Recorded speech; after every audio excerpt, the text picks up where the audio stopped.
On Saturday, October 9th, at the Northampton Center for the Arts, a short film entitled A Mother's Bonds will premiere to the public. The locally produced film presents the story of Catherine Linda, an enslaved woman from Georgia who was brought to Massachusetts by her enslavers in 1845. A Mother's Bond is part of a growing library of multimedia modules created by Self-Evident Education, a nonprofit that equips educators with tools to responsibly teach students about the history and legacy of systemic racism in the U.S. I spoke with Michael Lawrence-Riddell, co-founder and executive director of Self-Evident Education, and Gayle Pemberton, co-author of A Mother's Bond, to learn more. We have been working for a little over 2 years to put together history resources for educators to use in their classrooms. And we started telling some stories that were not so locally based, that were about, we did an episode about Tulsa, we did an episode about Chicago and Elaine and the Red Summers. But there was a story locally that I had heard about because my father worked for the Historic Northampton, the Historical Society in Northampton. And Historic Northampton had done some brilliant research. A woman named Emma Winter-Zieg did a bunch of research on this story, this little known story of this woman, Catherine Linda. And so then that was the sort of germ of the idea, was this fascinating story. It was a hyper-local story. It's not something you're going to learn about in a history textbook, right? It took digging into the archives of old newspapers to find this story, but it's a story that's so powerful that really cuts to some of the important messages about centering the humanity of the people that we're studying the history of, that are those bigger themes that we were looking to develop. And I loved the idea of doing that with a local partner. The film presents the story of Catherine Linda, an enslaved woman from Georgia who was brought to Massachusetts by her enslavers in 1845, I believe. What themes will this film touch on, and what things will we learn locally about the history in this region in the short film? There are a number of themes that are here. First of all, the idea of travel. Of the fact that you had Southern people, those who owned others, the enslavers, traveling to other parts of the country for various reasons. We so frequently forget the nature of family among the enslaved. And while there were efforts to separate parents from their children, children from their siblings, often they knew each other. And in this case, presumably Catherine Linda knew of her children who were there. It's also, the film is talking too about the fact that we have this, I think too many people have this notion of a hard line between North and South. This is a very permeable set of lines. And there were people who supported slavery in the North and Confederacy. There were those who were anti-slavery. So it's a matter of, and also, of course, the big question is, what is freedom? How do you define freedom? This woman says, I want my freedom. What does that mean? And what does it mean to her family? Along with working with local scholars and organizations, you also work with students from the Northampton Public Schools for this project.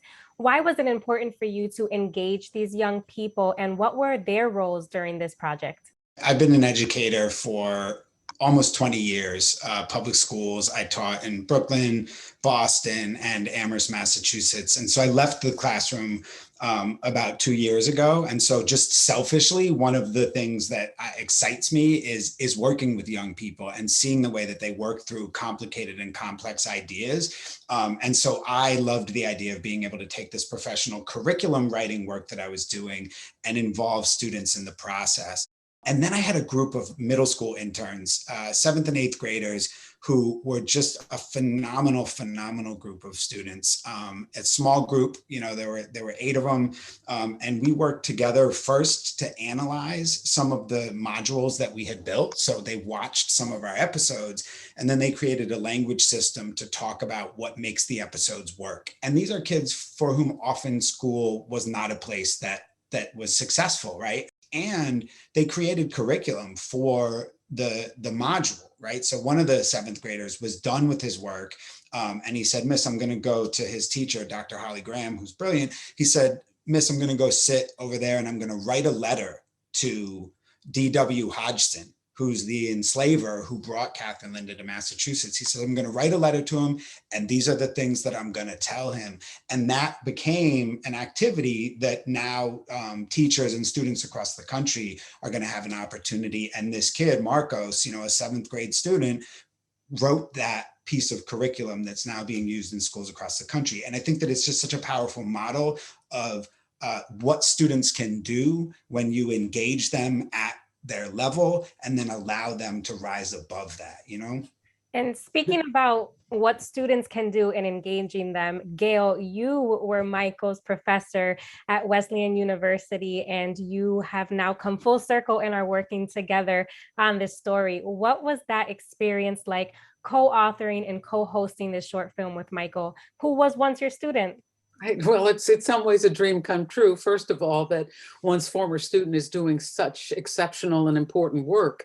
I mean, Michael was just talking about the students, the idea of those fresh eyes of the young kids and how they bring a freshness, and they don't bring baggage of having heard all sorts of stereotypical things. They come and they go to the heart of the matter. You both have many years of experience as educators and are award-winning educators. I want to note that as well. What do you hope people get out of this film and the other modular units?